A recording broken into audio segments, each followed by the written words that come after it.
Halo sahabatku. Selamat datang kembali di channel Cerita Momo. Apa jadinya kalau mertua datang ke rumah, bukan bawa oleh-oleh, tapi malah bawa perempuan lain dan terang-terangan bilang kalau itu adalah calon istri baru buat suamimu? Wah, pasti rasanya darah langsung naik ubun-ubun, kan? Kisah kali ini spesial banget. Kita akan mengikuti perjuangan Alia menghadapi mertua yang arogan dan suami yang gak tahu diri. Tapi tenang, endingnya dijamin bikin kalian puas banget.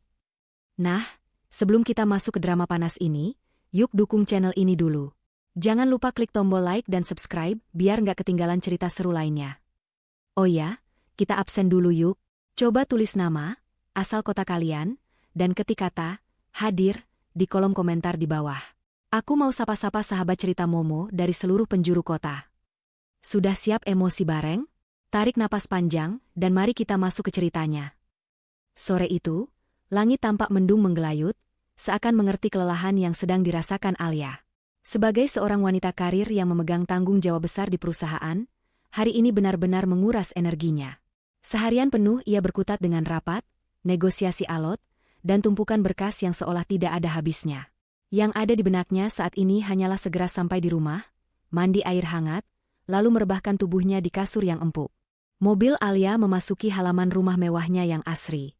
Namun, keningnya berkerut saat melihat sebuah mobil asing berwarna merah menyala terparkir sembarangan di carport, menghalangi akses mobilnya untuk masuk ke garasi. Tamu siapa ini? Tumben Mas Raka bawa teman ke rumah tanpa bilang.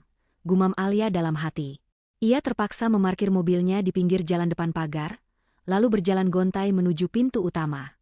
Saat Alia membuka pintu, aroma parfum wanita yang sangat menyengat langsung menusuk hidungnya. Bukan aroma yang biasa ia pakai, melainkan wangi yang terkesan berat dan menusuk. Alia melangkah masuk ke ruang tamu, dan seketika itu juga langkahnya terhenti. Matanya membelalak melihat pemandangan di depannya. Di sana, di sofa kulit impor kesayangannya, duduklah Ibu Mirna, ibu mertuanya. Wanita parubaya itu tampak duduk santai sambil menyeruput teh dari cangkir koleksi Alia, yang biasanya hanya dikeluarkan untuk acara khusus. Namun, yang lebih mengejutkan adalah sosok di sebelahnya. Seorang wanita muda berpenampilan glamor, mengenakan pakaian serba branded yang mencolok, duduk dengan kaki disilangkan sambil memainkan ponselnya. Di sudut ruangan, Alia melihat 3 koper besar tertumpuk. Firasatnya mulai tidak enak. Jantungnya berdegup lebih kencang, bukan karena lelah, tapi karena rasa was-was yang tiba-tiba menyergap. Ibu, kapan ibu sampai? Kok tidak memberi kabar dulu ke Alia? Sapa Alia mencoba tetap sopan, meski rasa lelahnya membuat suaranya terdengar agak parau. Alia berjalan mendekat untuk menyalami tangan mertuanya. Namun, bukannya menyambut uluran tangan Alia dengan hangat, Ibu Mirna justru meletakkan cangkir tehnya dengan bunyi denting yang cukup keras ke atas meja kaca. Ia menatap Alia dari ujung kaki sampai ujung kepala dengan tatapan meremehkan. Alia yang masih mengenakan setelan kerja rapi, tiba-tiba merasa dihakimi di rumahnya sendiri. Kalau ibu mau datang ke rumah anak ibu sendiri, apa harus lapor dulu sama kamu? Harus buat proposal dulu?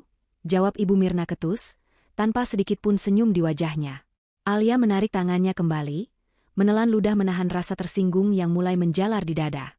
Bukan begitu maksud Alia, Bu. Kalau Alia tahu ibu mau datang, Alia kan bisa siapkan kamar dan makanan kesukaan ibu. Wanita muda di sebelah Ibu Mirna itu tertawa kecil, sebuah tawa yang terdengar sangat meremehkan. Ia melirik Alia sekilas lalu kembali menatap layar ponselnya, seolah keberadaan Alia di sana hanyalah gangguan kecil yang tidak penting. Sudahlah, tidak usah basa-basi, potong Ibu Mirna sambil mengibaskan tangannya. Ibu kesini bukan untuk menjenguk kamu. Ibu kesini karena ada urusan penting menyangkut masa depan anak laki-laki ibu, Raka. Alia menatap bingung. Masa depan Mas Raka? Maksud ibu apa? Dan maaf, ini siapa ya, Bu? Tanya Alia sambil menunjuk wanita muda itu dengan sopan. Ibu Mirna tersenyum sinis, lalu menepuk paha wanita muda di sebelahnya dengan bangga. Nah, ini yang mau ibu perjelas. Kenalkan, ini Fiona. Fiona akhirnya meletakkan ponselnya. Ia menatap Alia dengan dagu terangkat tinggi, tatapan matanya penuh tantangan. Ia tidak mengulurkan tangan untuk berkenalan, hanya mengangguk-angkuh. Fiona ini anak rekan bisnis Raka. Dia wanita terhormat, kaya raya, dan berasal dari keluarga yang jelas bibit bebet bobotnya. Lanjut Ibu Mirna dengan nada suara yang ditinggikan, seolah sengaja ingin membandingkan. Mulai hari ini, Fiona akan tinggal di sini bersama kita. Alia terperanjat. Ia merasa pendengarannya bermasalah. Tinggal di sini? Maksud ibu bagaimana? Ini rumah tangga Alia dan Mas Raka, Bu. Rasanya tidak pantas kalau ada orang asing tinggal di sini begitu saja. Ibu Mirna berdiri, wajahnya merah pada menahan amarah karena dibantah. Ia menunjuk wajah Alia dengan telunjuknya. Jaga mulut kamu. Fiona bukan orang asing. Dia adalah calon istri yang sebenarnya untuk Raka. Dia calon mantu idaman ibu yang jauh lebih pantas mendampingi Raka, direktur perusahaan besar itu, dibandingkan kamu yang bisanya cuma pulang malam dan tidak becus mengurus suami. Dunia Alia serasa berputar. Ia tidak percaya dengan apa yang baru saja didengarnya.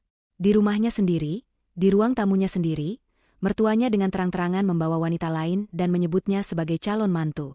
Bu, ibu sadar bicara apa barusan? Alia ini istri sah Mas Raka.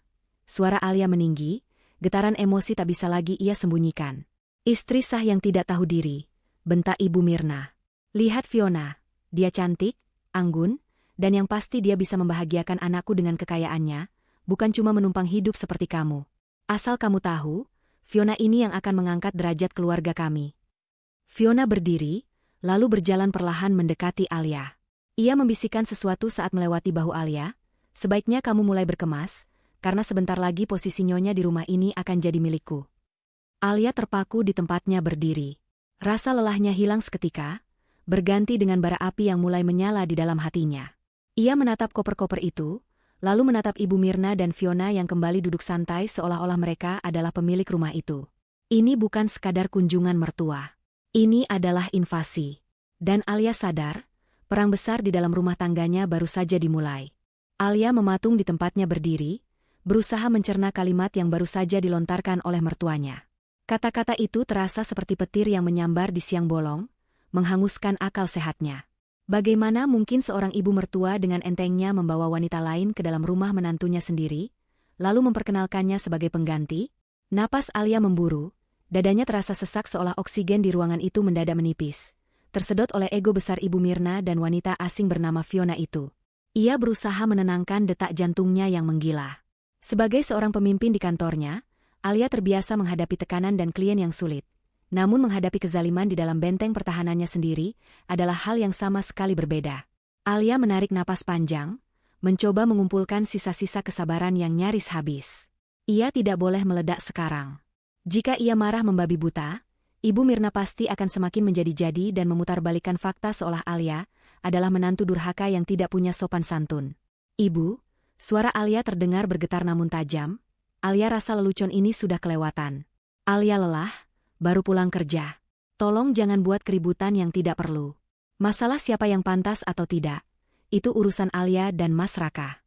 Ibu tidak punya hak untuk menentukan siapa yang boleh tinggal di rumah ini tanpa persetujuan Alia. Ibu Mirna mendengus kasar, suaranya terdengar mencemooh. Ia meletakkan toples kue kering yang sejak tadi dipeluknya ke atas meja dengan kasar. Hak? Kamu bicara soal hak sama ibu? Dengar ya Alia, Raka itu anak kandung ibu. Darah daging ibu. Rumah Raka adalah rumah ibu juga. Jadi terserah ibu mau bawa siapa ke sini. Lagi pula, Fiona ini bukan orang sembarangan. Dia putri tunggal pemilik perusahaan tambang batu bara di Kalimantan. Bandingkan dengan kamu, cuma manajer rendahan yang gajinya numpang lewat doang. Fiona tertawa kecil sambil menutup mulutnya dengan gaya yang dibuat-buat, seolah mengejek status Alia yang direndahkan. Wanita itu bangkit dari sofa, berjalan perlahan mengelilingi ruang tamu Alia. Matanya yang tajam menelusuri setiap sudut ruangan, bukan dengan tatapan kekaguman, melainkan tatapan menyelidik yang membuat Alia risih. Fiona menyentuh guci keramik besar di sudut ruangan, mengetukkan kuku panjangnya yang berkutek merah menyala ke permukaan guci itu.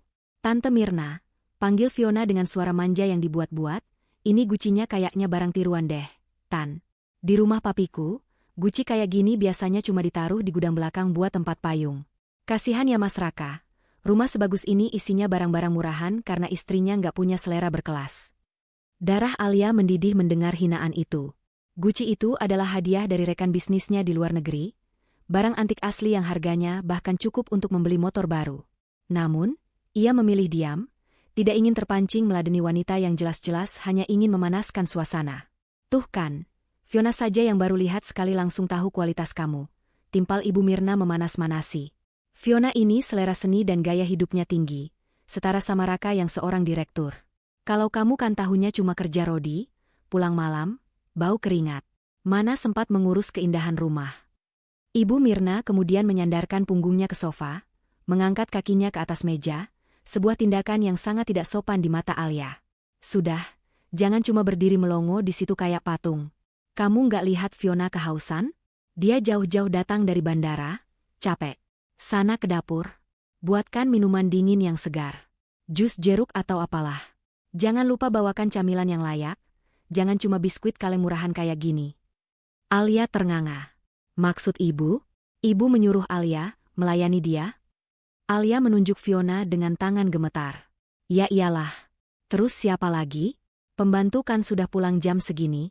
Masa kamu tega nyuruh ibu yang sudah tua ini bolak-balik dapur? Kamu itu istri, tugasnya melayani tamu mertua. Jangan mentang-mentang wanita karir terus lupa kodrat di dapur. Bentak Ibu Mirna, matanya melotot tajam seolah siap menelan Alia hidup-hidup jika ia membantah. Fiona kembali duduk di samping Ibu Mirna, mengibaskan rambut panjangnya dengan angkuh. Iya nih, Mbak Alia, aku haus banget. Tenggorokanku kering. Tolong ya, jusnya jangan terlalu manis, aku lagi diet jaga badan. Nanti kalau gemuk, Mas Raka nggak suka lagi. Ucapnya dengan nada memerintah yang sangat natural, seolah Alia adalah pelayan restoran yang wajib melayaninya. Tangan Alia terkepal erat di samping tubuhnya, hingga kukunya memutih. Harga dirinya serasa diinjak-injak hingga rata dengan tanah. Di rumahnya sendiri, rumah yang ia beli dengan keringat dan kerja kerasnya selama bertahun-tahun, ia diperlakukan tak ubahnya seperti pembantu oleh mertua yang selama ini hidup dari uang bulanannya, dan oleh wanita asing yang tidak tahu asal-usulnya. Ingin rasanya Alia berteriak, mengusir mereka berdua detik ini juga. Namun, bayangan wajah Raka melintas di benaknya. Suaminya itu selalu memohon agar Alia bersabar menghadapi ibunya yang memiliki riwayat darah tinggi. Sabar Al, kalau ibu kenapa-kenapa, aku yang dosa, begitu kata Raka setiap kali ibunya berulah. Demi Raka, demi menjaga keutuhan rumah tangganya yang sedang diuji, Alia memilih untuk mengalah sekali ini saja. Ia tidak akan membiarkan emosinya menghancurkan segalanya sebelum ia tahu apa yang sebenarnya terjadi. Tanpa sepatah kata pun, Alia memutar tubuhnya dan berjalan menuju dapur. Langkah kakinya terdengar berat dan kaku. Di belakangnya, ia masih bisa mendengar suara tawa cekikikan antara Ibu Mirna dan Fiona. Lihat kan, Fiona? Dia itu penurut kalau digertak sedikit. Mentalnya tempe. Beda sama kamu yang punya aura nyonya besar. Suara Ibu Mirna terdengar samar namun jelas menusuk hati. Iya Tan, kasihan juga sih sebenarnya. Tapi ya mau gimana lagi, Mas Raka butuh pendamping yang selevel, bukan yang bikin malu kalau diajak ke pesta rekan bisnis. Sahut Fiona dengan nada mengejek. Di dapur, Alia menyandarkan tubuhnya ke meja kitchen set. Air matanya menetes satu persatu, jatuh membasahi marmer dingin meja dapur. Ia mengambil gelas dengan tangan gemetar, menuangkan air putih dan meminumnya dengan rakus untuk meredakan gejolak di dadanya. Ia merasa asing di rumahnya sendiri. Dapur yang biasanya menjadi tempat favoritnya untuk bereksperimen memasak di akhir pekan, kini terasa seperti penjara. Ia membuka kulkas, mengambil sebotol jus jeruk kemasan. Tidak ada niat sedikit pun di hatinya untuk memeras jeruk segar demi wanita itu. Alia menuangkan jus itu ke dalam gelas dengan kasar, hingga sedikit tumpah ke meja. Pikirannya berkecamuk. Ada yang tidak beres dengan semua ini. Raka bilang ibunya hanya ingin berkunjung sebentar. Tapi koper-koper itu menandakan mereka akan tinggal lama. Dan Fiona, wanita itu terlalu berani untuk ukuran tamu yang baru pertama kali datang. Sikap Fiona yang seolah sedang menginspeksi barang-barang berharga di rumah ini juga sangat mencurigakan. Jika benar dia anak orang kaya raya pemilik tambang, kenapa matanya begitu liar menatap perabotan rumah Alia? Kenapa dia begitu peduli dengan merek dan keaslian barang-barang di sini? Orang kaya sungguhan biasanya tidak akan norak mengomentari barang orang lain dengan nada menghitung harga seperti itu. Alia menyeka air matanya kasar. Ia tidak boleh lemah. Ia harus mencari tahu siapa sebenarnya Fiona, dan apa rencana busuk mertuanya ini. Alia mengeluarkan ponselnya, mengetik pesan singkat kepada asisten pribadinya di kantor untuk mencari tahu informasi tentang perusahaan tambang yang disebutkan Ibu Mirna tadi. Setelah menarik napas panjang dan memasang topeng ketenangan di wajahnya, Alia membawa nampan berisi 2 gelas jus jeruk itu kembali ke ruang tamu. Ia meletakkan nampan itu di meja dengan sedikit hentakan, membuat cairan oranye itu bergoyang hebat di dalam gelas. Silakan, ucap Alia datar, tanpa menatap wajah mereka. Fiona mengambil gelas itu, menyesapnya sedikit, lalu mengerutkan kening. Duh, ini jus kemasannya? Rasanya pengawet banget. Lidahku sensitif banget loh sama yang beginian. Mbak, biasanya aku minum fresh juice yang diperas langsung oleh asisten rumah tanggaku. Tapi ya sudahlah, untuk ukuran tuan rumah yang sibuk cari uang receh, mungkin ini yang terbaik yang bisa disajikan. Ibu Mirna menggeleng-gelengkan kepalanya dramatis. Maafkan mantu tante ya, Fiona. Dia memang kurang telaten melayani. Maklum, otaknya isinya cuma kerjaan kantor. Nanti kalau kamu sudah resmi jadi istri Raka, kamu ajari dia gimana caranya jadi wanita berkelas yang sesungguhnya. Ibu. Alia akhirnya tidak tahan lagi. Ia menatap tajam ke arah mertuanya. Cukup menghinanya. Alia diam bukan berarti Alia takut.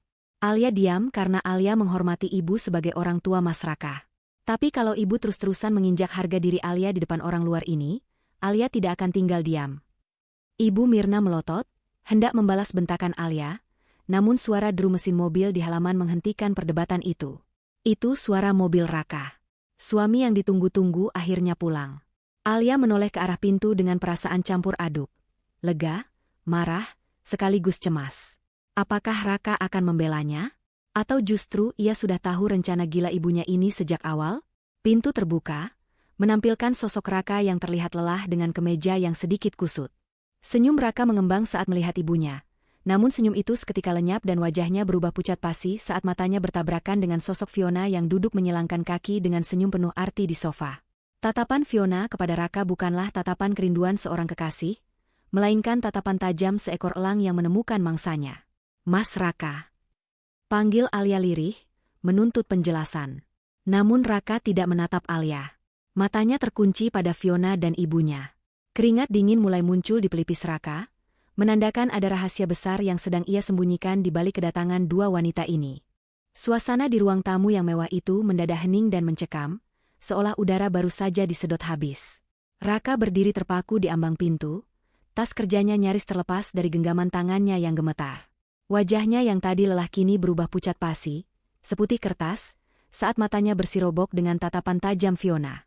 Tidak ada binar kebahagiaan di mata Raka, yang ada hanyalah ketakutan murni, sejenis ketakutan seseorang yang melihat hantu masa lalu atau penagih hutang yang datang menuntut nyawa. Ibu Mirna, yang sama sekali tidak peka terhadap perubahan drastis ekspresi anaknya, langsung berdiri dengan antusias. Ia merentangkan kedua tangannya lebar-lebar, menyambut putra kesayangannya bak pahlawan yang baru pulang dari medan perang. Raka, anak ibu yang ganteng, direktur kebanggaan keluarga. Akhirnya kamu pulang juga, nak? Seru Ibu Mirna dengan suara melengking penuh sukacita. Ia memeluk Raka erat-erat, menepuk punggung anaknya dengan bangga tanpa menyadari tubuh Raka yang kaku seperti papan kayu. Raka tersentak kaget, seolah baru saja dibangunkan dari mimpi buruk. Ia memaksakan sebuah senyum yang sangat kaku, senyum yang tidak mencapai matanya. Ibu? Kapan sampai? Kok enggak bilang-bilang? Suaranya terdengar serak dan tergagap. Matanya masih liar melirik ke arah Fiona yang kini tersenyum miring. Sebuah senyum penuh arti yang membuat bulu kuduk Raka meremang. Kejutan dong, sayang. Masa ibu mau ketemu anak sendiri harus laporan? Ibu Mirna melepaskan pelukannya, lalu dengan cepat menggandeng lengan Raka dan menyeretnya mendekat ke sofa, tepat di hadapan Fiona. Lihat siapa yang ibu bawa. Kamu pasti kaget kan? Ini Fiona, putri Pak Herman, rekan bisnismu yang punya tambang itu loh. Katanya kamu sering cerita soal dia ke ibu lewat telepon. Nah, sekarang ibu pertemukan langsung biar makin dekat. Alia yang berdiri di sudut ruangan, memperhatikan reaksi suaminya dengan seksama. Keningnya berkerut dalam. Ada yang aneh. Jika benar Fiona adalah anak rekan bisnis dan calon istri idaman, seperti yang digembar-gemborkan Ibu Mirna, seharusnya Raka terlihat senang atau setidaknya bangga. Namun, yang dilihat Alia adalah seorang pria yang sedang terpojok. Jakun Raka naik turun menelan ludah dengan susah payah. Fiona berdiri dengan anggun, mengibaskan rambut panjangnya yang berkilau. Ia mengulurkan tangan lentiknya ke arah Raka. Halo, Mas Raka. Apa kabar? Lama ya kita nggak ketemu. Tante Mirna cerita banyak hal hebat soal kamu. Katanya kamu kangen banget sama aku sampai minta tante bawa aku ke sini, ucap Fiona dengan nada manis yang dibuat-buat, namun matanya memancarkan ancaman yang hanya bisa dipahami oleh Raka. Raka menatap tangan itu seolah melihat ular berbisa. Namun, di bawah tatapan menuntut ibunya, ia dengan gemetar menyambut uluran tangan Fiona. Halo, Fiona. Iya, kabar baik. Saya nggak nyangka kamu beneran datang ke sini. Jawab Raka terbata-bata. Loh, kok panggilnya kaku begitu sih? Jangan, saya. Dong, panggil, aku, saja biar akrab. Kan sebentar lagi kita bakal tinggal serumah. Sela Ibu Mirna sambil terkekeh senang. Ia menoleh ke arah Alia dengan tatapan sinis. Tuh, lihat Alia.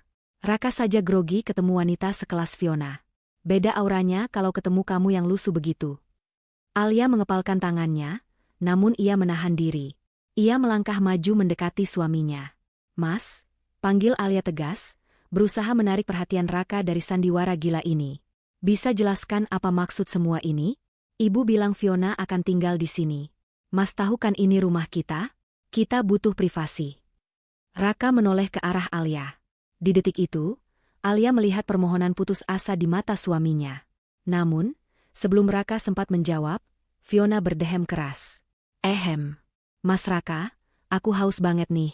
Tadi istrimu cuma kasih jus kemasan murahan. Padahal aku bawa kabar soal investasi besar dari papi loh. Kalau aku nggak nyaman di sini, bisa-bisa papi batal kasih modal. Mendengar kata investasi dan modal, wajah Raka semakin panik. Ia langsung menegakkan tubuhnya, mengubah posturnya menjadi sok berwibawa di depan ibunya, namun matanya tetap menyeratkan ketakutan pada Fiona. Alia, bentak Raka tiba-tiba, membuat Alia terlonjak kaget.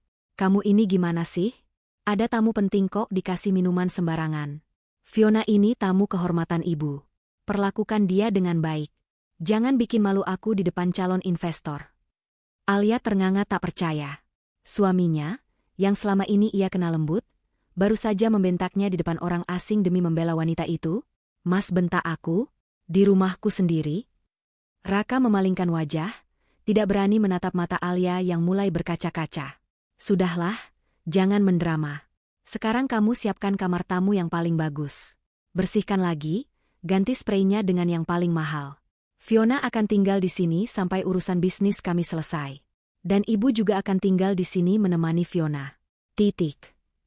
Ibu Mirna bertepuk tangan kegirangan. Nah, itu baru anak laki-laki ibu. Tegas. Dengar itu Alia?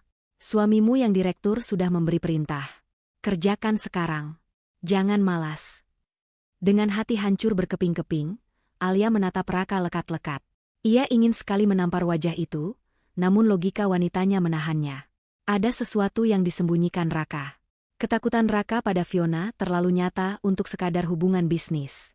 Alia memilih mundur, bukan karena kalah, tapi untuk menyusun strategi. Baik, ucap Alia dingin. Alia siapkan kamarnya. Alia berbalik dan berjalan cepat menuju lantai atas.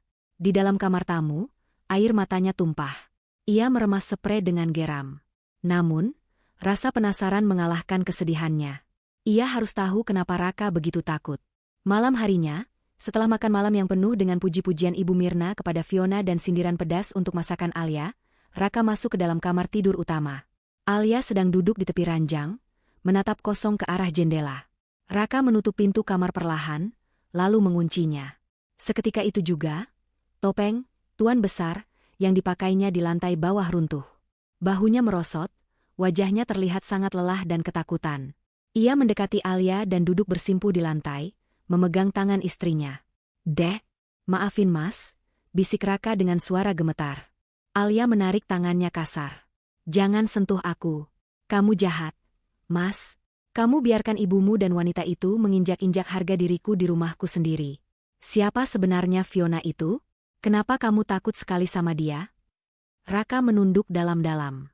Dia anak klien penting, Dek. Perusahaan mas lagi butuh suntikan dana segar. Kalau Fiona tersinggung, proyek besar mas bisa batal. Dan kamu tahu kan kondisi jantung ibu? Ibu itu punya obsesi besar melihat mas sukses dan punya istri dari kalangan sosialita. Kalau mas tolak Fiona sekarang, ibu bisa syok, serangan jantungnya bisa kambuh. Mas nggak mau jadi anak durhaka yang membunuh ibunya sendiri. Alia menatap Raka dengan tatapan tak percaya. Jadi demi menjaga perasaan ibu dan gengsi kamu, aku yang harus jadi korban? Aku harus rela dianggap pembantu di rumah yang aku beli dengan keringatku sendiri. Cuma sebentar, Dek, tolong mas. Raka memohon, Matanya memancarkan keputusasaan yang dibuat-buat. Tolong bersabar sedikit saja. Pura-pura hormat sama Fiona dan turuti kemauan ibu. Nanti kalau proyeknya sudah gol, atau kalau ibu sudah bosan, Mas janji akan minta mereka pergi pelan-pelan. Mas janji akan tebus semua sakit hati kamu. Please, dah. Demi Mas, demi nyawa ibu.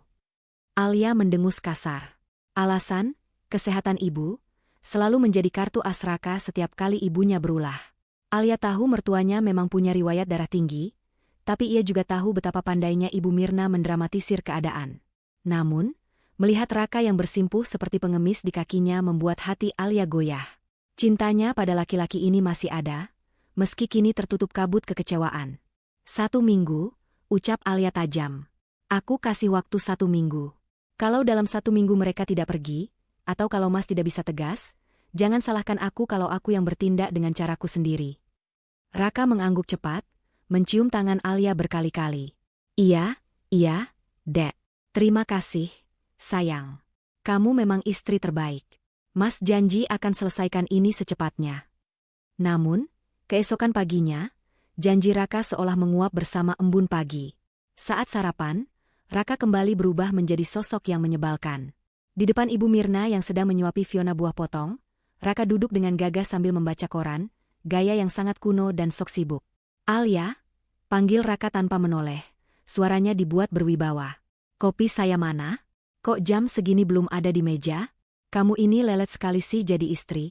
Lihat tuh Fiona, pagi-pagi sudah segar, wangi. Kamu masih bau bantal. Ibu Mirna tertawa renyah. Maklumlah Ka, istri kamu kan bukan dari kalangan ningrat. Nggak ngerti tata krama melayani suami sekelas direktur. Fiona, coba kamu tuangkan teh buat Raka, biar Raka tahu rasanya dilayani wanita berkelas. Fiona tersenyum miring, menuangkan teh ke cangkir Raka. Saat menyerahkan cangkir itu, jari Fiona sengaja menyentuh tangan Raka, lalu ia berbisik sangat pelan, namun cukup jelas terdengar oleh Alia yang berdiri di dekat pintu dapur. Minum yang banyak ya, Mas Direktur. Biar kuat kerjanya, biar cepat lunas urusannya. Raka tersedak tehnya sendiri, wajahnya memerah. Ia buru-buru mengelap mulutnya dengan tisu, menghindari tatapan mata Fiona. Alia yang melihat adegan itu dari jauh merasakan gelombang kemarahan yang berbeda. Itu bukan godaan wanita penggoda. Itu adalah ancaman. Lunas? Kenapa Fiona bicara soal lunas? Apakah ini soal hutang? Kecurigaan Alia semakin menguat. Raka bukan sedang menjaga perasaan ibunya. Raka sedang disandera oleh ketakutannya sendiri. Dan Alia sadar, jika ia terus menuruti permainan, sabar, ini, ia akan hancur perlahan.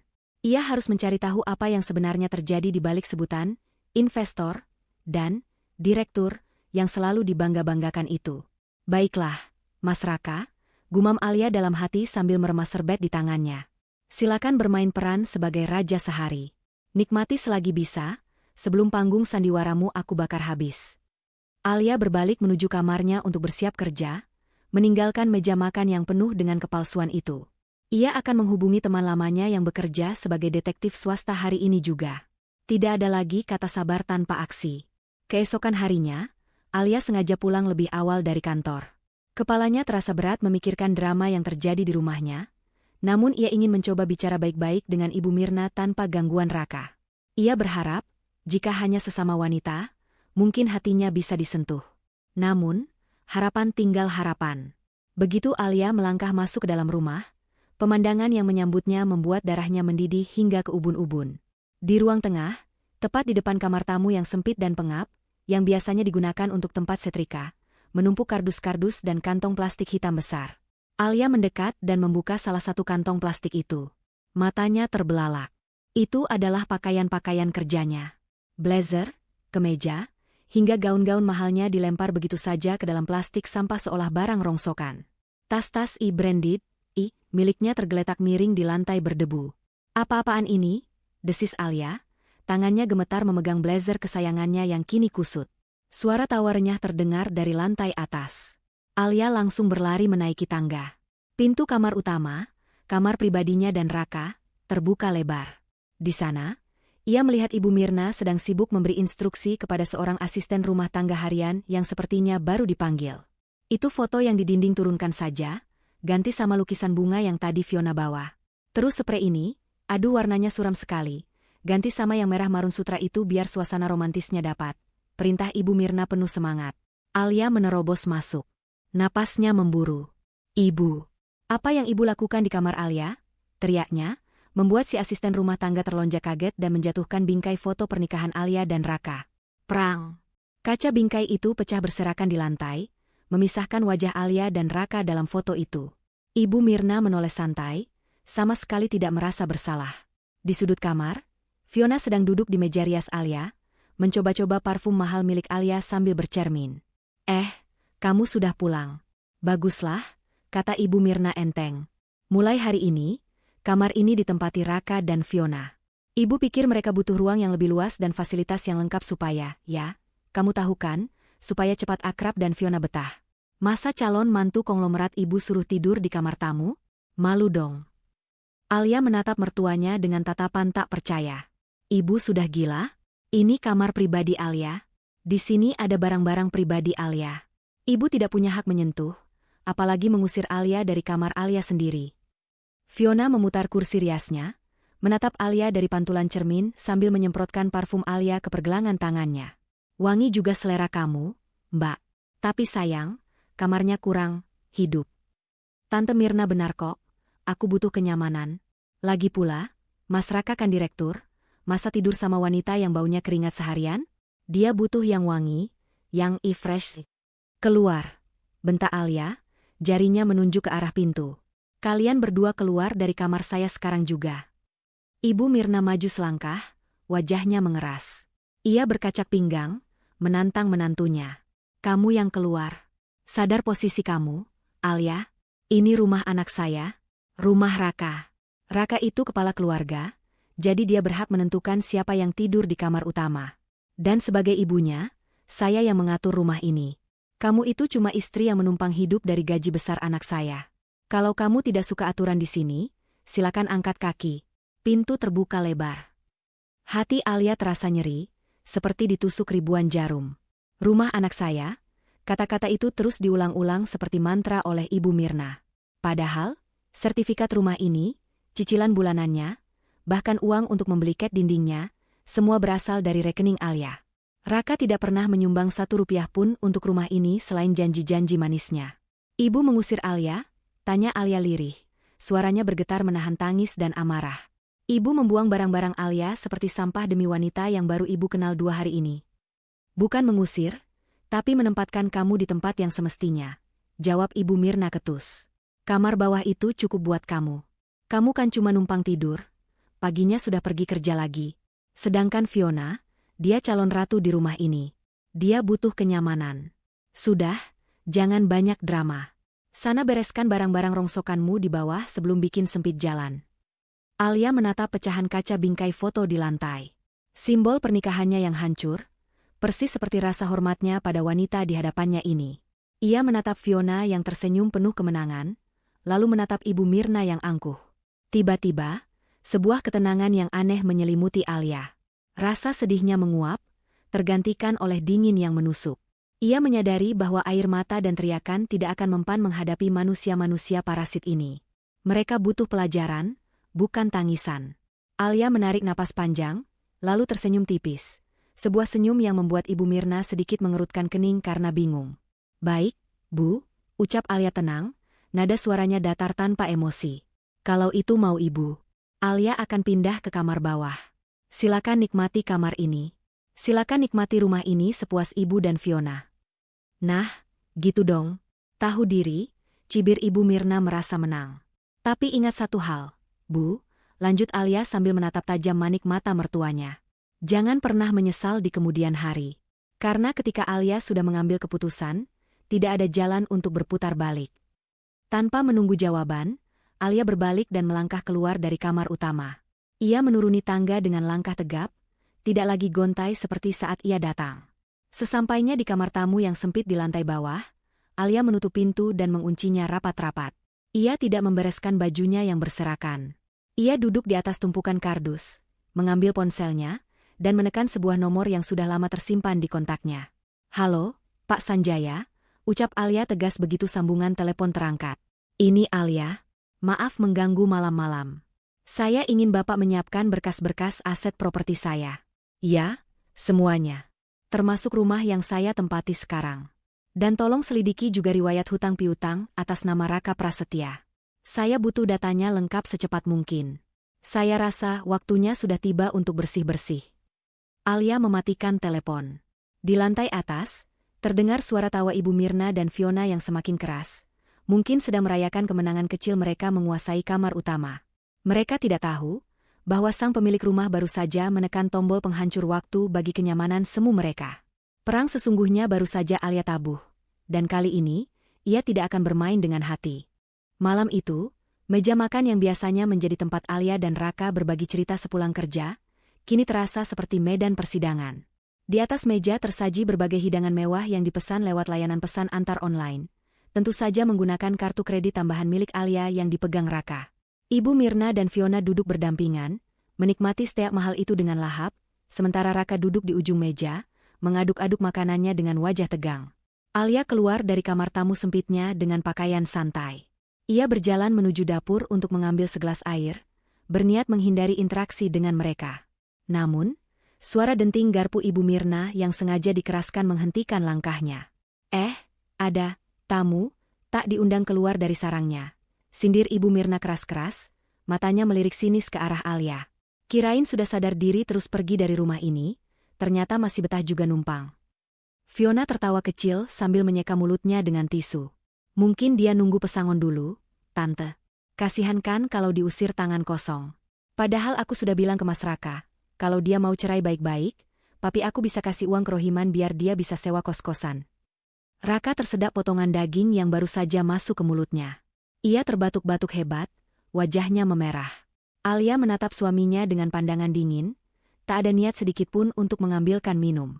Fionalah yang dengan sigap menyodorkan gelas air kepada Raka sambil menepuk-nepuk punggungnya. Namun tepukan itu terlihat terlalu keras, seolah sedang menyalurkan kekesalan. Pelan-pelan dong, Mas Direktur. Makannya jangan rakus kayak orang yang gak pernah makan enak setahun. Bisik Fiona dengan nada yang terdengar manis tapi penuh intimidasi bagi telinga Raka. Setelah batuknya reda, Raka menunduk, menghindari tatapan Alia. Ibu Mirna kembali menatap Alia, kali ini dengan ekspresi serius. Duduk sini, Alia. Ibu mau bicara serius. Alia menghela napas panjang, lalu menarik kursi di hadapan Ibu Mirna. Ia duduk tegak, menatap mertuanya tanpa rasa takut. Ada apa lagi, Bu? Bukannya Ibu sudah berhasil mengusir Alia dari kamar utama? Masih kurang puas? Justru itu, potong Ibu Mirna cepat. Pindah kamar itu cuma solusi sementara. Ibu mau solusi permanen. Ibu mau kamu segera urus perceraian kamu dengan Raka. Ibu kasih waktu 1 minggu untuk kamu angkat kaki dari rumah ini selamanya. Bawa barang-barang rongsokanmu itu, dan jangan harap dapat sepeser pun harta gonogini dari anak saya. Alia tersenyum miring, sebuah senyum yang mengandung kepahitan luar biasa. Harta gonogini? Dari anak ibu? Iya dong, seru Ibu Mirna bangga. Raka itu direktur utama. Gajinya besar, asetnya banyak. Rumah mewah ini, mobil-mobil di garasi, semua hasil keringat Raka. Kamu itu cuma benalu yang beruntung dinikahi anak saya. Sekarang, karena ada Fiona yang lebih setara levelnya, wajar dong kalau benalu harus dibuang. Hening sejenak. Alia menatap Raka lekat-lekat. Suaminya itu semakin menunduk, keringat dingin sebesar biji jagung mulai bermunculan di dahinya meski ruangan itu ber-AC dingin. Mas, panggil Alia pelan namun tajam, membuat bahu Raka tersentak. Mas Raka tidak mau bicara sesuatu sama ibu? Mas tidak mau meluruskan kesalahpahaman ini? Raka diam 1000 bahasa. Bibirnya terkatup rapat dan gemetar. Ia melirik Fiona yang kini menatapnya dengan alis terangkat, seolah menantang, ayo ngomong, berani nggak lo jujur? Melihat Raka yang diam saja, Alia kembali menatap Ibu Mirna. Kesabarannya sudah sampai di titik nadir. Bu, sebelum ibu mengusir saya, ada baiknya ibu tahu satu hal. Ucap Alia dengan suara tenang namun menggelegar di keheningan ruang makan itu. Tanyakan ke anak kebanggaan ibu itu, sebenarnya, ini rumah siapa? Dan siapa yang cari uang di keluarga ini? Pertanyaan itu menggantung di udara, tajam dan mematikan. Ibu Mirna terdiam sejenak, lalu meledak dalam tawa yang menghina. Ia memukul meja pelan. Hahaha, kamu ini ngelindur atau gimana? Ya jelas ini rumah Raka. Kamu pikir ibu bodoh? Raka bilang sendiri sama ibu kalau dia beli rumah ini tunai pakai bonus tahunannya. Raka itu laki-laki, kepala keluarga, direktur. Mana mungkin dia numpang hidup sama istri yang kerjanya nggak jelas kayak kamu. Alia tidak membalas tawa itu. Matanya terkunci pada Raka. Mas, jawab pertanyaan ibumu. Katakan yang sebenarnya. Siapa pemilik sertifikat rumah ini? Siapa yang membayar cicilannya setiap bulan? Siapa yang membiayai gaya hidup ibu di kampung selama ini? Katakan, Mas. Raka. Jawab dia. Biar perempuan ini malu. Kompor Ibu Mirna, yakin sekali anaknya akan membelanya. Raka mengangkat wajahnya perlahan.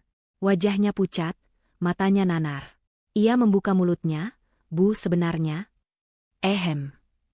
Fiona tiba-tiba berdehem keras, memotong kalimat Raka. Ia memainkan pisau steaknya, menggores piring hingga menimbulkan bunyi ngilu. Tante Mirna benar kok. Mas Raka kan laki-laki sukses. Mungkin Mbak Alia ini lagi halusinasi karena stres mau dicerai. Biasalah, orang kalau mau kehilangan sumber uang kan suka ngaku-ngaku. Fiona menatap Raka dengan tatapan membunuh. Isyaratnya jelas, kalau lo ngaku miskin sekarang, emak lo bakal jantungan dan gue bakal sita ginjal lo sekarang juga. Nyali Raka menciut seketika. Kebohongan yang ia bangun bertahun-tahun di depan ibunya, ditambah ancaman Fiona yang memegang kartu hutang judinya, membuatnya lumpuh. Raka kembali menunduk, memilih menjadi pengecut. Sudahlah, Alia. Cicit Raka pelan, nyaris tak terdengar. Jangan bikin keributan di depan ibu. Jawaban Raka yang mengambang itu dianggap sebagai kemenangan oleh Ibu Mirna. Tuh kan. Raka diam karena dia malas meladeni omong kosong kamu. Sudah terbukti kan? Ini rumah Raka. Jadi kamu yang harus pergi. Dasar tidak tahu malu, sudah numpang, ngaku-ngaku lagi. Alia menatap suaminya dengan pandangan jijik yang luar biasa. Rasa cinta yang tersisa di hatinya lenyap detik itu juga, hangus terbakar oleh kepengecutan Raka. Suaminya lebih memilih membiarkan ibunya menghina istrinya sendiri, daripada mengakui kebohongannya. Baik, ucap Alia sambil berdiri. Ia tidak marah, tidak berteriak. Ia justru merasa sangat lega, karena kini ia tidak punya alasan lagi untuk mempertahankan pernikahan ini. Kalau Mas Raka memilih diam, biar waktu dan fakta yang nanti bicara. Silakan lanjutkan makan malam kalian. Nikmati kemewahan semu ini selagi masih bisa. Alia meninggalkan meja makan itu dengan langkah ringan. Di belakangnya, Ibu Mirna masih terus menggerutu tentang menantu tidak tahu diri. Sementara Fiona tersenyum puas melihat Raka yang kini gemetar memegang garpunya. Alia masuk ke kamarnya, mengunci pintu, dan menatap layar ponselnya. Ada pesan masuk dari Pak Sanjaya. Isi pesan, Bu Alia, data sudah lengkap. Ternyata sertifikat rumah orang tua Pak Raka di kampung juga sudah digadaikan oleh Pak Raka ke rentenir 3 bulan lalu. Dan wanita bernama Fiona itu, rekam jejaknya menarik. Alia tersenyum dingin. Senjata pamungkasnya sudah siap. Saatnya menunggu momen yang tepat untuk meledakkannya. Keesokan paginya, Alia memutuskan untuk menunda keberangkatannya ke kantor. Ia menelepon sekretarisnya, memberitahu bahwa ia akan datang sedikit terlambat karena ada urusan mendesak. Namun, urusan itu bukanlah rapat atau bertemu klien, melainkan mengamati tikus-tikus yang sedang menggerogoti rumahnya. Dari celah pintu kamar tamu yang sedikit terbuka, Alia memperhatikan gerak-gerik Fiona. Ibu Mirna sedang mandi, terdengar dari suara gemericik air yang cukup keras dari kamar mandi utama di lantai atas. Momen inilah yang ditunggu Alia. Saat induk semang sedang tidak ada, dan topeng sandiwara biasanya akan terlepas. Fiona terlihat berjalan mondar-mandir di ruang tengah. Ia tidak duduk santai menikmati kopi seperti layaknya tamu terhormat. Sebaliknya, wanita itu sibuk memotret perabotan rumah Alia dengan ponselnya. Alia menyipitkan mata, mencoba melihat lebih jelas. Fiona memotret televisi layar datar 60 inci, lalu beralih ke sound system mahal milik Raka, dan bahkan membalik vas bunga kristal untuk melihat merek di bawahnya. Lagi OLED, keluaran terbaru. Masih mulus. Pasarannya masih 5 jutaan lah kalau dijual cepat. Gumam Fiona pelan, namun cukup jelas tertangkap oleh telinga Alia yang tajam. Alia menahan napas. Kecurigaannya terbukti. Mana ada anak pengusaha tambang kaya raya yang mengecek harga pasaran barang bekas di rumah orang lain? Sikap Fiona lebih mirip seorang penaksir barang gadai daripada sosialita. Tak lama kemudian, Raka turun dari tangga dengan wajah kusut. Lingkaran hitam di bawah matanya terlihat jelas, tanda ia tidak bisa tidur nyenyak semalam. Melihat ibunya tidak ada di sekitar, Raka mendekati Fiona dengan langkah ragu-ragu. "Fiona," bisik Raka setengah memohon. "Tolong jangan foto-foto barang-barang itu. Nanti kalau Alia lihat, dia bisa curiga. Kamu kan janji cuma akting jadi pacar aku di depan ibu." Fiona yang sedang asyik memotret, langsung berbalik. Wajah manis yang biasa ia tampilkan di depan Ibu Mirna lenyap seketika, berganti dengan tatapan garang yang menakutkan. "Heh, Raka?" bentak Fiona, suaranya pelan namun penuh penekanan. Ia mendorong bahu Raka dengan telunjuknya, hingga Raka terhuyung mundur. "Lo jangan banyak ngatur ya. Gue di sini bukan buat main rumah-rumahan sama lo. Gue lagi inventarisir aset lo. Kalau sampai minggu depan lo nggak bisa bayar cicilan utang judi lo yang 500 juta itu, barang-barang ini yang bakal gue angkut pertama kali." Raka pucat pasi. Ia menengok ke arah tangga dengan panik, takut ibunya tiba-tiba turun. "SSTTT. Pelankan suaramu. Kalau ibu dengar gimana? Aku lagi usaha, Fiona. Aku lagi bujuk ibu supaya mau jual tanah warisan bapak di kampung. Sabar sedikit." Fiona tertawa sinis, lalu menampar pipi Raka pelan-pelan, sebuah gestur yang sangat merendahkan. "Tanah di kampung? Halah, gue udah cek. Sertifikat tanah itu juga udah lo gadain ke rentenir lain kan? Lo pikir gue bego? Lo itu gali lubang tutup lubang, Raka. Gue nggak mau tahu. Pokoknya kalau lo nggak bayar, gue bakal bongkar semuanya ke ibu lo yang sok kaya itu, terus gue laporin lo ke polisi atas kasus penipuan." Alia yang mendengar percakapan itu dari balik pintu merasa jantungnya berhenti berdetak sesaat. Fakta itu jauh lebih buruk dari dugaannya. Raka bukan hanya berbohong soal pekerjaannya, tapi dia juga seorang penjudi berat yang sudah menggadaikan harta orang tuanya sendiri. Pantas saja Raka begitu ketakutan setengah mati pada Fiona. Wanita itu memegang kartu mati Raka. Tiba-tiba terdengar suara pintu kamar mandi terbuka di lantai atas. "Fiona, Raka, ayo sarapan, ibu sudah lapar nih," teriak Ibu Mirna. Dalam sekejap mata, Fiona mengubah ekspresinya. Wajah garangnya menghilang, berganti dengan senyum manis yang menjijikan. "Iya, Tante. Sebentar lagi kami ke atas," serunya dengan nada ceria. Ia lalu melotot sekali lagi pada Raka. "Ingat, Raka, waktu lo tinggal sedikit. Jangan sampai gue bertindak kasar." Fiona melenggang naik ke tangga, meninggalkan Raka yang gemetar di ruang tengah. Alia mundur perlahan, menutup pintu kamarnya tanpa suara. Ia duduk di tepi tempat tidur, mengambil kembali ponselnya dan membuka file PDF yang dikirim oleh Pak Sanjaya semalam. Ia membaca ulang profil Fiona dengan lebih teliti. Nama asli, Fiona Lestari. Pekerjaan, debt collector lepas sindikat penagih hutang online. Modus operandi, melakukan pendekatan personal, intimidasi psikologis, dan sering menyamar untuk masuk ke lingkungan target debitur. Dikenal sadis dalam menyita aset jika target gagal bayar. Alia tersenyum miris. Jadi, calon mantu idaman, yang dibangga-banggakan Ibu Mirna, adalah seorang preman berkedok wanita cantik. Betapa ironisnya. Ibu Mirna yang gila hormat dan selalu memandang rendah orang lain, kini sedang menjamu seorang penagih hutang di rumahnya sendiri dan memperlakukannya bak ratu. Alia menyimpan ponselnya ke dalam tas. Ia sudah mendapatkan semua konfirmasi yang ia butuhkan. Tidak perlu lagi ada keraguan. Ia tidak akan langsung membongkarnya sekarang. Membongkar sekarang hanya akan membuat Raka menyangkal dan Ibu Mirna menuduhnya memfitnah karena cemburu. Alia butuh momen yang tepat. Momen di mana mereka tidak bisa lagi lari dari kenyataan. Alia keluar dari kamar, sudah rapi dengan setelan kantornya. Ia berjalan melewati ruang makan. Di sana, Ibu Mirna sedang menyendokkan nasi goreng ke piring Fiona. "Makan yang banyak, nak Fiona. Biar sehat. Nanti siang kita belanja ya. Ibu mau pamerin calon mantu ibu ke teman-teman arisan," ucap Ibu Mirna bangga. Raka yang duduk di seberangnya, hanya mengaduk-aduk nasi dengan tatapan kosong. Saat melihat Alia lewat, Raka menunduk dalam-dalam.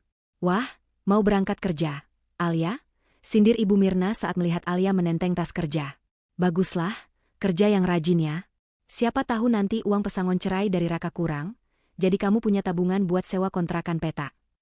Fiona tertawa kecil, melirik jam tangan Rolex di tangan Alia, yang mungkin sedang ia taksir harganya. "Hati-hati di jalannya, Mbak. Jangan lupa kunci pintu kamar bawahnya, takut ada tikus masuk." Alia berhenti sejenak, menatap mereka bertiga satu persatu. Ia tersenyum, sebuah senyum yang sangat manis namun memancarkan aura dingin yang membuat bulu kuduk Raka meremang.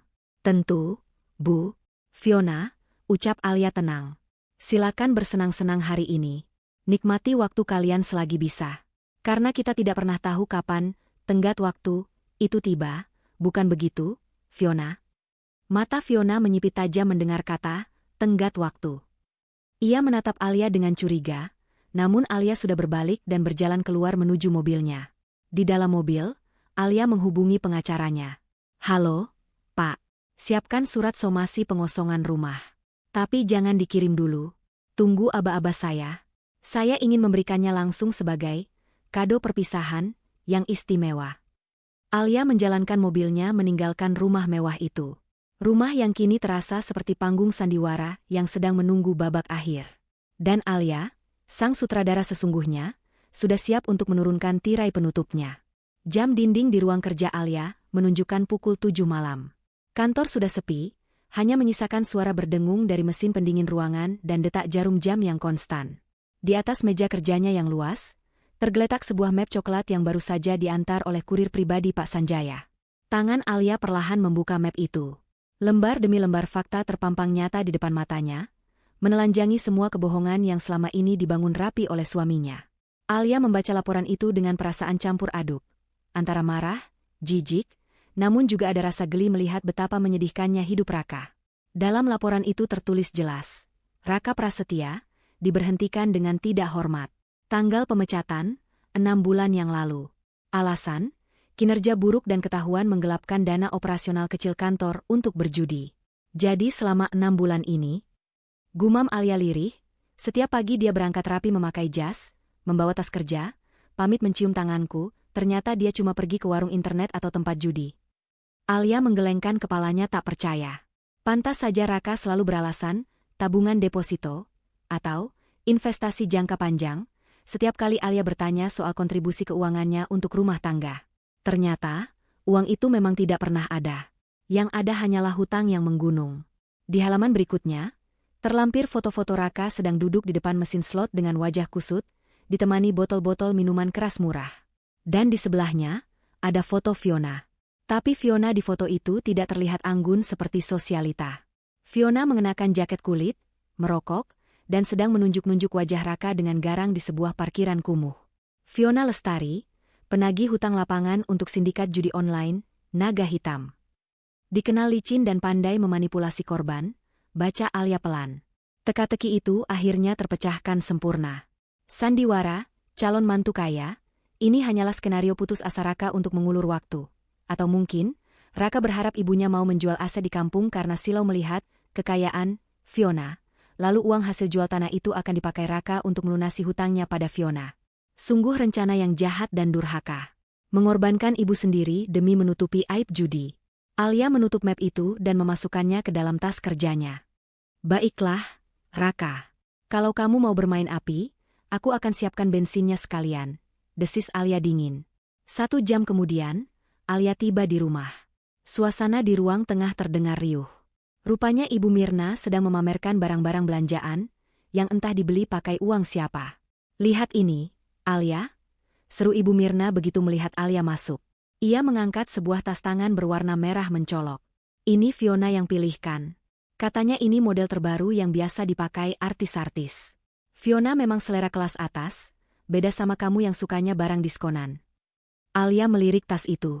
KW super, batinnya. Ia tahu persis bedanya barang asli dan palsu. Fiona tersenyum miring di sofa, kakinya diangkat ke atas meja. Bagus kan, Mbak? Itu saya kasih special price buat Tante Mirna. Kebetulan teman saya lagi butuh uang, jadi dijual murah. Cuma 5 juta. Murah banget kan untuk tas sekelas itu, ujar Fiona santai. Alia menahan tawa. 5 juta untuk tas palsu yang harganya paling cuma 500 ribu di pasar? Ternyata Fiona juga memeras Ibu Mirna secara halus. Loh, Ibu bayar pakai uang Ibu? Tanya Alia pura-pura kaget. Ya iyalah, jawab Ibu Mirna bangga. Fiona kan kartunya lagi limit karena habis belanja berlian kemarin. Jadi Ibu talangin dulu pakai uang tabungan pensiun Bapak. Nanti juga diganti berlipat-lipat sama Fiona. Ya kan, Nak Fiona? Pasti dong, Tante. Tenang aja.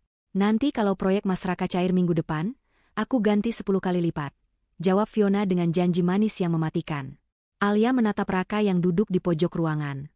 Pria itu tampak semakin kurus dan layu. Ia tahu persis uang pensiun almarhum bapaknya sedang dikuras habis oleh Fiona lewat tangan ibunya sendiri. Tapi Raka diam saja. Mulutnya terkunci oleh ketakutan. Hebat, ucap Alia sambil bertepuk tangan pelan. Kalian memang keluarga yang kompak. Saling mendukung dalam kehancuran. Maksud kamu apa bicara begitu? Bentak Ibu Mirna tersinggung.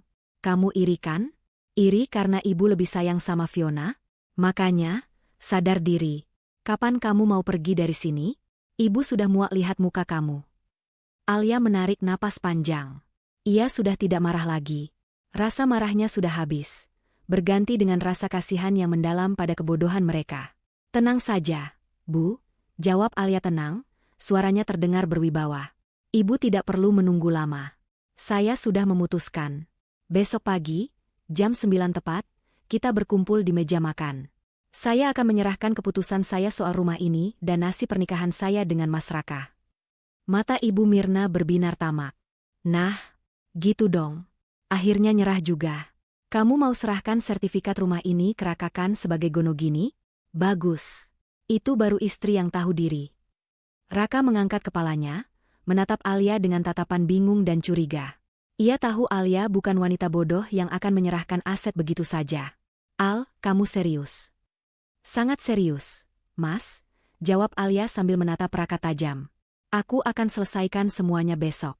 Supaya kamu, Ibu, dan Fiona bisa mendapatkan apa yang seharusnya kalian dapatkan. Fiona menegakkan duduknya. Insting penagih hutangnya mencium gelagat aneh. Mbak Alia, jangan coba-coba main trik ya. Mas Raka butuh kepastian secepatnya. Tentu, Fiona. Besok kamu akan dapat kepastian. Sangat pasti. Alia tersenyum penuh arti. Sebaiknya kalian tidur nyenyak malam ini.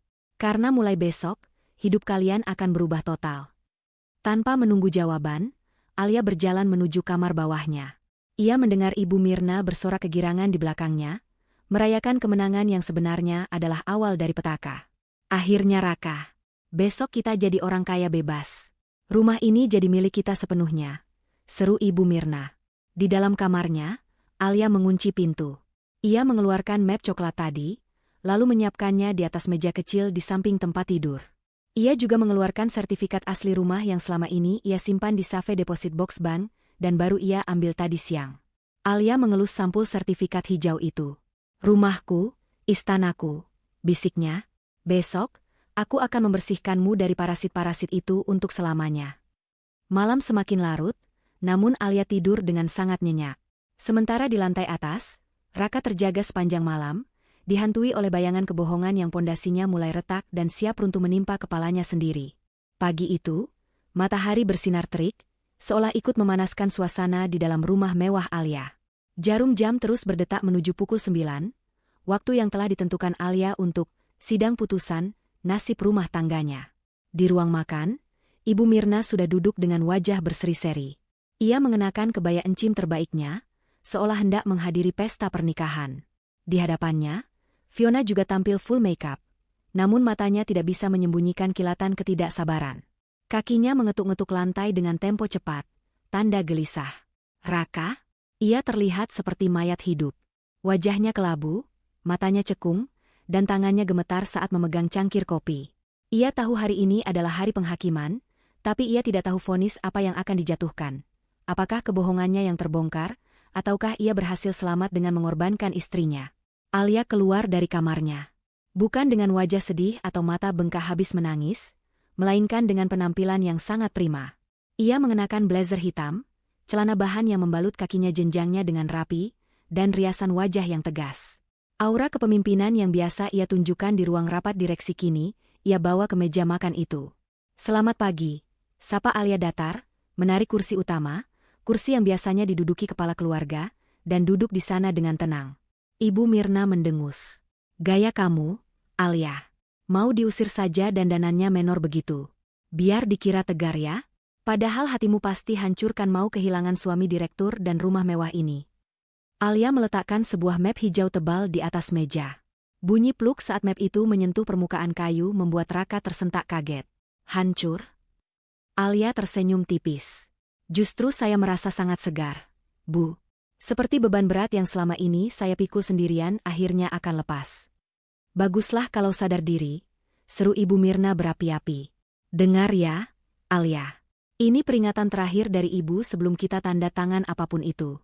Begitu kamu serahkan rumah ini ke Raka, kamu harus angkat kaki detik ini juga. Jangan bawa apapun kecuali baju-baju bekasmu.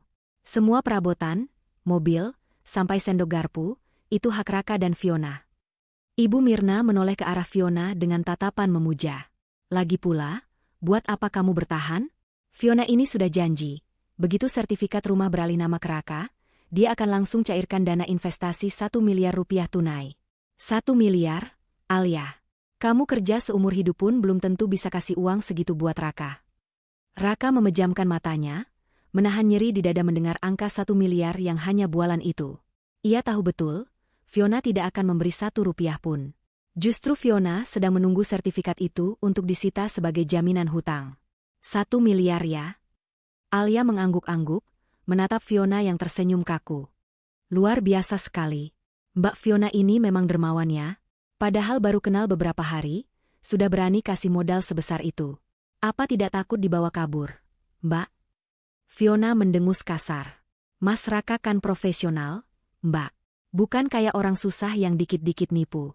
Lagi pula, papi saya uangnya nggak berseri. 1 miliar itu kecil buat kami. Yang penting Mas Raka bahagia dan usahanya lancar. Tuh dengar, timpal Ibu Mirna makin panas. Itu baru istri idaman. Mendukung suami dengan harta, bukan cuma menuntut kayak kamu. Makanya Alia, cepatan serahkan sertifikatnya. Ibu sudah nggak sabar mau pamer ke tetangga di kampung kalau anak ibu sukses besar. Alia menatap Raka lekat-lekat. Mas Raka, ibu bilang kamu akan dapat 1 miliar. Kamu percaya itu? Kamu yakin wanita di sebelah ibumu ini malaikat penolong? Raka mengangkat wajahnya, menatap Alia dengan pandangan memohon. Bibirnya bergerak tanpa suara, seolah berkata, tolong hentikan. Al? Jawab, Mas? Desak Alia, suaranya meninggi. Jangan jadi bisu mendadak. Ibumu sedang mempertaruhkan segalanya demi mimpi 1 miliar itu. Kamu tega membiarkan ibumu hidup dalam angan-angan. Sudah. Jangan tekan anak saya, potong Ibu Mirna sambil menggebrak meja. Raka diam karena dia menjaga perasaan kamu. Dia nggak mau menyakiti kamu dengan fakta kalau dia lebih memilih Fiona yang kaya raya. Sudah. Mana mapnya? Sini ibu baca. Ibu Mirna dengan kasar menarik map hijau yang ada di depan Alia. Tangannya gemetar karena antusias, membayangkan di dalamnya ada surat pernyataan penyerahan aset atau sertifikat tanah. Baca yang teliti ya, Bu, ucap Alia dingin, menyandarkan punggungnya ke kursi sambil bersedekap. Pastikan ibu tidak melewatkan 1 kata pun. Karena isi map itu adalah kenyataan pahit yang selama ini ditutup-tutupi oleh anak kesayangan ibu. Fiona yang merasa ada yang tidak beres mulai waspada. Tante, coba cek sertifikatnya ada nggak? Kalau nggak ada sertifikat asli, papi saya nggak bisa transfer uangnya sekarang loh. Ibu Mirna dengan tergesa-gesa membuka tali map tersebut. Ia mengeluarkan lembaran-lembaran kertas di dalamnya. Namun, keningnya berkerut. Yang ia pegang bukanlah sertifikat tanah berwarna hijau dengan lambang Garuda emas, melainkan tumpukan kertas HVS dengan kop surat perusahaan dan beberapa foto yang dicetak berwarna. Apa ini? Tanya Ibu Mirna bingung. Matanya menyipit membaca tulisan paling atas di lembar pertama. Surat pemutusan hubungan kerja, PHK. Loh? Kok surat PHK? Ibu Mirna menoleh ke Raka, lalu ke Alia. Ini punya siapa? Salah cetak kamu ya? Baca namanya, Bu, perintah Alia tajam. Baca nama karyawan yang tertera di sana dengan suara keras. Ibu Mirna membaca dengan terbata-bata. Raka, Prasetya. Suaranya mengecil di ujung kalimat. Wajahnya mulai pucat. Ini bohong kan? Raka itu direktur. Mana mungkin di PHK? Lanjut ke halaman berikutnya. Bu, Alia tidak memberi jeda. Lihat foto-foto itu. Lihat siapa wanita yang ibu agung-agungkan itu sedang melakukan apa. Ibu Mirna membalik halaman dengan tangan gemetar hebat. Di sana, terpampang foto Fiona sedang merokok sambil menjambak rambut seorang pria di pinggir jalan. Lalu ada foto Fiona sedang duduk di kantor polisi dengan papan nama tersangka di dadanya, foto lama dari kasus penganiayaan ringan. Suasana di meja makan itu mendadak hening mencekam. Raka menunduk dalam-dalam, menyembunyikan wajahnya di antara kedua tangannya. Fiona yang melihat foto dirinya terpampang di sana, langsung berdiri. Wajah cantiknya berubah merah padam karena marah. Topengnya retak seketika. "Dari mana lo dapat foto-foto ini?" "Hah?" bentak Fiona, suaranya berubah kasar dan berat, logat preman pasarnya keluar. Alia berdiri perlahan, menatap mereka bertiga dengan tatapan penguasa. Ultimatum ibu sudah habis. Waktu 24 jam sudah lewat. Sekarang, giliran saya yang bicara. Dan tidak ada satupun dari kalian yang boleh keluar dari ruangan ini sebelum saya selesai. Alia menatap mertuanya yang masih bengong memegang kertas-kertas itu. "Ibu mau tahu siapa sebenarnya calon mantu idaman ibu itu? Dan siapa sebenarnya anak kebanggaan ibu itu? Selamat menikmati pertunjukannya, Bu. Karena drama, keluarga bahagia, versi ibu resmi bubar hari ini." Ibu Mirna melempar kertas-kertas itu ke wajah Alia dengan tangan gemetar hebat. Napasnya tersengal-sengal, matanya melotot nyaris keluar. Penolakan keras terpancar jelas dari gestur tubuhnya yang kaku. "Bohong. Ini semua fitnah," teriak Ibu Mirna histeris. "Kamu sengaja bikin surat palsu ini buat menjatuhkan harga diri suami kamu kan? Dasar istri durhaka. Raka itu direktur. Dia berangkat pagi pulang malam pakai jas. Mobilnya bagus. Mana mungkin dia pengangguran?" Ibu Mirna beralih menatap Raka, mencengkeram lengan anaknya dengan kuku-kukunya yang tajam. "Raka, bilang sama perempuan gila ini kalau surat ini palsu. Bilang, Nak, kamu masih kerja kan? Kamu masih punya gaji besar kan?" Raka diam membisu. Wajahnya semakin menunduk hingga dagunya menyentuh dada. Ia tidak berani menjawab, tidak berani menatap mata ibunya yang penuh harapan sekaligus ketakutan itu. "Jawab Raka," jerit Ibu Mirna sambil mengguncang tubuh anaknya. "Dia tidak bisa jawab." "Bu," potong Alia dingin. "Karena surat itu asli. Raka sudah dipecat 6 bulan lalu karena menggelapkan uang kantor untuk judi online. Mobil yang dia pakai, itu mobil rental yang saya bayar bulanannya karena saya kasihan dia tidak punya kendaraan. Jas yang dia pakai, itu cuma kostum sandiwara supaya ibu tidak curiga." Alia mengambil sertifikat hijau asli dari dalam tasnya, lalu mengangkatnya tinggi-tinggi. "Dan soal rumah ini?" Suara Alia melambat, memberi penekanan pada setiap kata. "Sertifikat ini atas nama Alia Nindya. Bukan Raka Prasetya. Saya beli tanah ini 5 tahun lalu pakai uang warisan orang tua saya, dan saya bangun rumah ini pakai gaji saya sendiri. Raka tidak menyumbang 1 sen pun. Jadi, Bu, mimpi ibu untuk mengusir saya dari rumah saya sendiri, itu lelucon paling lucu yang pernah saya dengar." Hening. Ibu Mirna terhuyung ke belakang, seolah baru saja ditampar oleh tangan tak kasat mata. Kakinya lemas, ia jatuh terduduk kembali ke kursi. Matanya menatap kosong ke arah Raka, masih berharap anaknya membantah. "Raka bilang itu bohong." Bisiknya lirih, suaranya pecah. Tiba-tiba, suara tawa yang keras dan melengking memecah keheningan itu. Bukan tawa bahagia, melainkan tawa mengejek yang terdengar kasar. "Hahaha. Aduh, ampun deh. Udah gue bilang kan. Kak, bini lo itu pintar, gak kayak emak lo yang gampang dikibulin." Semua mata tertuju pada Fiona. Wanita yang tadi duduk anggun bak putri keraton itu, kini berdiri dengan satu kaki diangkat ke atas kursi. Postur tubuhnya berubah total. Bahunya tegap, dagunya mendongak angkuh, dan senyum manisnya lenyap berganti seringai menyeramkan. "Fiona?" panggil Ibu Mirna bingung. "Nak Fiona, kenapa bicara kasar begitu?" Fiona meludah ke lantai, tepat di samping kaki Ibu Mirna yang beralaskan sandal mahal. Nak Fiona, najis gue dengernya," bentak Fiona kasar. "Denger ya, nenek tua. Nama gue Fiona, tapi gue bukan calon mantu lo, dan gue bukan anak orang kaya. Gue debt collector. Gue penagih utang." Ibu Mirna memegang dadanya, matanya membelalak kaget. "Ah, apa? Penagih utang?" Fiona melompat turun dari kursi, lalu dengan gerakan kilat ia menyambar kerah ke meja Raka. Ia menarik tubuh Raka hingga pria itu terpaksa berdiri setengah tercekik. "Anak kesayangan lo ini," tunjuk Fiona ke wajah Raka yang pucat pasi, "punya utang judi online 500 juta sama bos gue. Bunganya jalan terus tiap hari.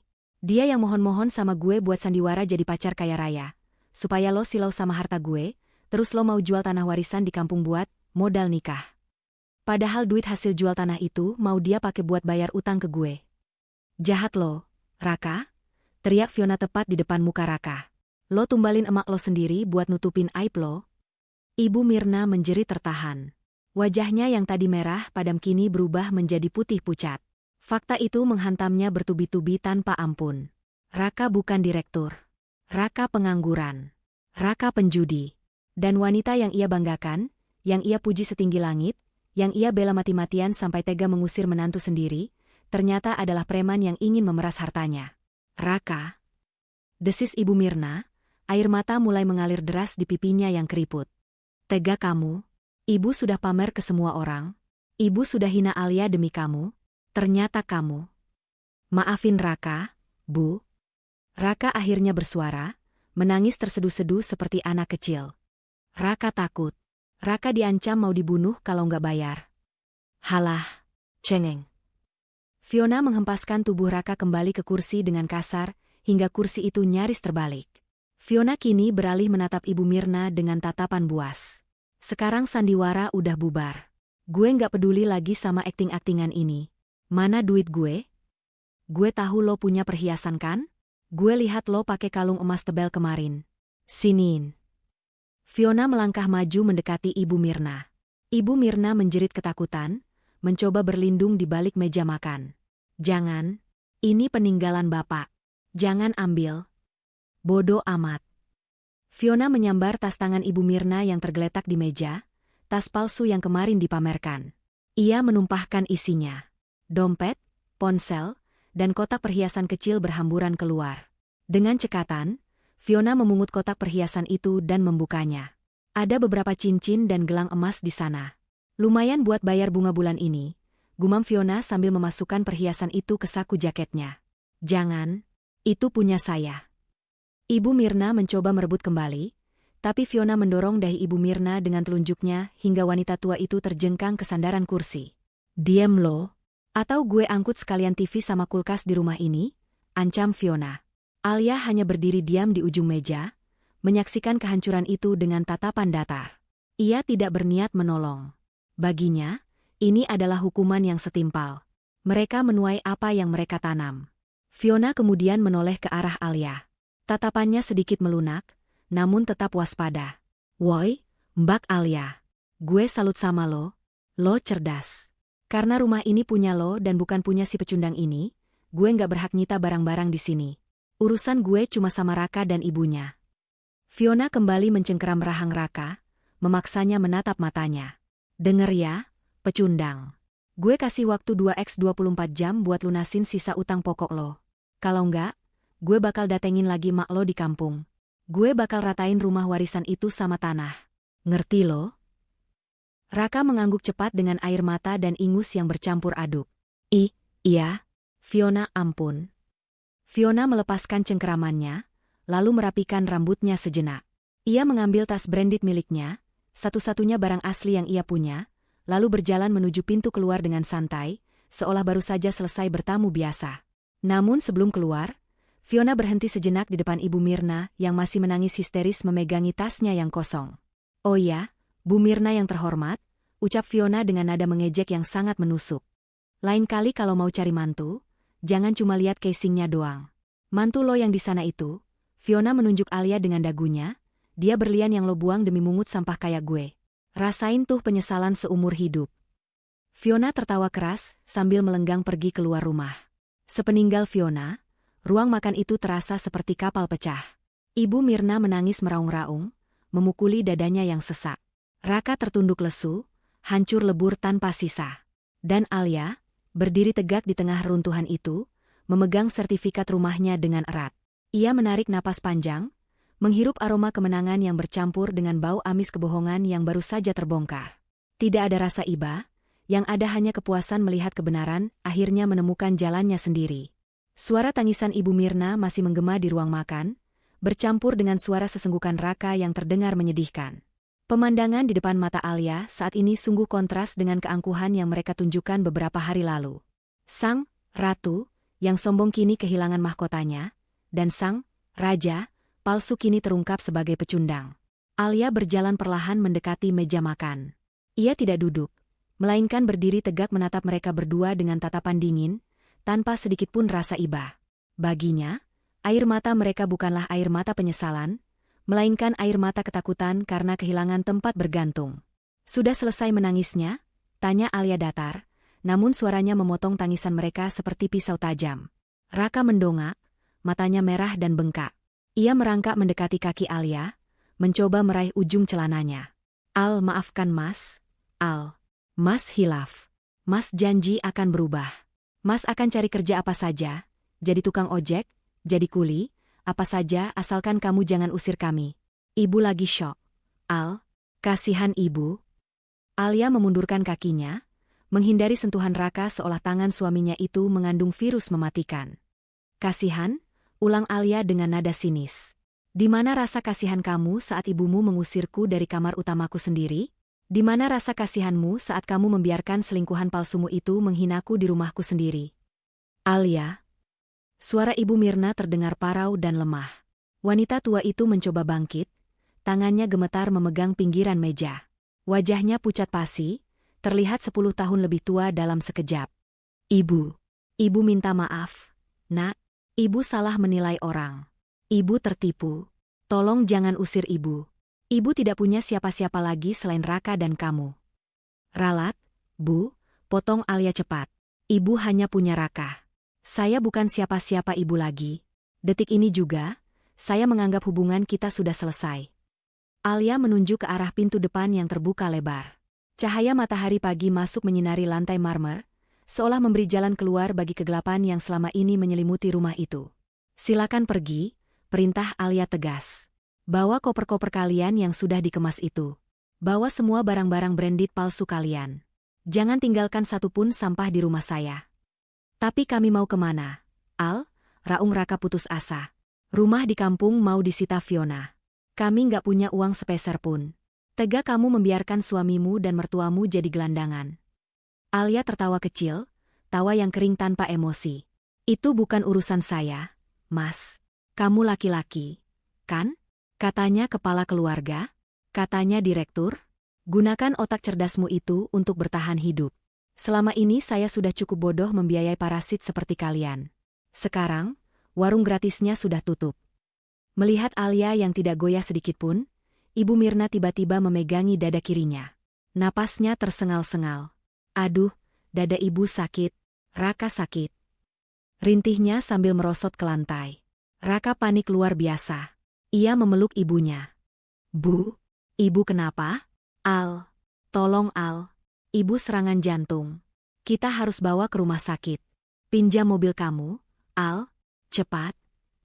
Alia menatap mereka tanpa berkedip. Ia tidak bergerak sedikitpun untuk mengambil kunci mobil. Ia justru mengambil ponselnya, lalu menekan tombol panggil. Halo, Pak Satpam, tolong ke rumah saya sekarang. Ada 2 orang yang membuat keributan dan menolak pergi dari properti saya. Tolong bantu seret mereka keluar. Raka menatap Alia tak percaya. Kamu iblis, Al. Ibuku sekarat. Ibumu cuma syok karena sadar dia miskin mendadak. Mas, jawab Alia tenang. Dia kuat kok. Buktinya kemarin dia kuat teriak-teriak menghina saya. Kalau memang butuh dokter, silakan bawa dia ke puskesmas pakai angkot. Jangan harap saya meminjamkan mobil saya lagi. Tak lama kemudian, 2 orang satpam komplek datang dengan tergopoh-gopoh. Mereka bingung melihat kondisi di dalam rumah. Pak, tolong bawa 2 orang ini keluar dari komplek. Pastikan mereka tidak pernah kembali lagi ke sini. Perintah Alia pada satpam tersebut. Baik, Bu Alia. Kedua satpam itu, meski ragu, akhirnya memapah Raka dan membopong Ibu Mirna yang masih merintih-rintih dramatis. Mereka diseret keluar dari istana yang sempat mereka kuasai sesaat. Di halaman depan, tetangga mulai berkerumun, menonton drama pengusiran itu. Bisik-bisik mulai terdengar. Raka menunduk malu setengah mati, sementara Ibu Mirna menangis histeris memanggil-manggil nama Alia, namun pintu rumah mewah itu perlahan tertutup. Blam! Suara pintu jati tebal yang tertutup rapat menjadi penanda akhir dari segalanya. Alia memutar kunci ganda, lalu menyandarkan punggungnya ke daun pintu. Hening. Akhirnya hening. Tidak ada lagi suara cempreng mertua yang menuntut, tidak ada lagi suara suami pembohong, tidak ada lagi aura negatif di rumahnya. Alia berjalan menuju sofa, tempat di mana drama ini bermula. Ia duduk di sana, menatap sekeliling ruang tamunya yang kini terasa sangat luas dan damai. Ia mengambil napas panjang, menghirup udara kebebasan yang sesungguhnya. Ponselnya bergetar. Sebuah notifikasi masuk dari aplikasi mobile banking. Gaji bulanannya baru saja masuk. Jumlahnya fantastis seperti biasa. Alia tersenyum. Uang itu kini utuh miliknya. Tidak perlu lagi disisihkan untuk membayar hutang judi Raka atau gaya hidup mertuanya. Ia mengetik pesan kepada jasa tukang kunci. Pak, tolong datang sekarang. Ganti semua kunci rumah saya dengan sistem keamanan terbaru. Di luar sana, Raka dan ibunya mungkin sedang meratapi nasib di pinggir jalan, menunggu belas kasihan orang lain atau mungkin dikejar-kejar oleh anak buah Fiona. Tapi di dalam sini, di rumah ini, Alia akhirnya menemukan kembali apa yang sempat hilang darinya, ketenangan dan harga diri. Selamat tinggal, masa lalu, bisik Alia sambil memejamkan mata, menikmati kesendirian yang indah. Pesan moral. Jangan pernah menilai seseorang hanya dari kemasan luarnya. Dan jangan membuang, berlian, yang tulus demi mengejar, batu kerikil, yang terlihat berkilau namun palsu. Keserakahan dan ketidakbersyukuran hanya akan membawa kita pada kehancuran dan penyesalan yang terlambat. Hargailah orang yang tulus menerima kita apa adanya, sebelum kita kehilangan mereka selamanya.